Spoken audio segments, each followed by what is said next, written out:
Imagine waking up to no power and your electric wires cut. That's exactly what happened to several people living in a mobile home park in South Tucson after copper vandals went on a rampage. And get this, they are still on the loose. 9 on Your Side has been on this story from the start. Alexis Fernandez with continuing coverage.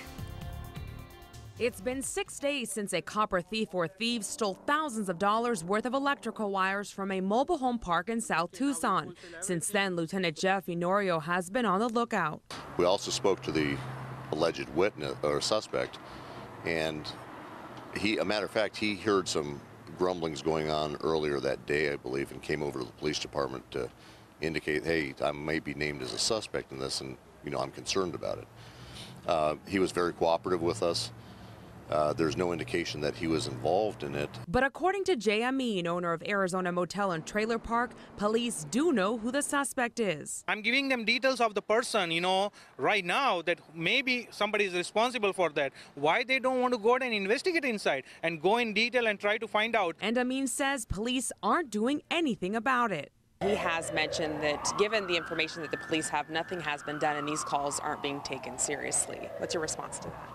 We take every call for service seriously, and there will be the same follow-up as we would in any type of call.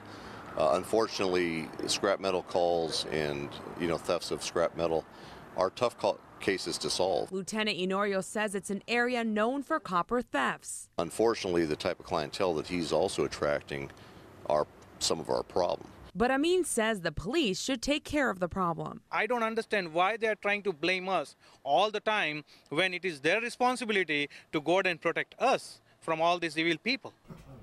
Police say since 2011 they've responded 132 times to the property. Amin did tell us that he has asked a tenant who he suspects was involved to move out. Meanwhile, South Tucson police say that they cannot arrest anyone without enough evidence. Amin is certainly vocal about this. What happens next? Well, Guy, what we know right now is that the investigation is continuing, and we did speak to the city manager, Enrique Serna, who also says he's looking into the case. All right, Alexis, thank you. We have more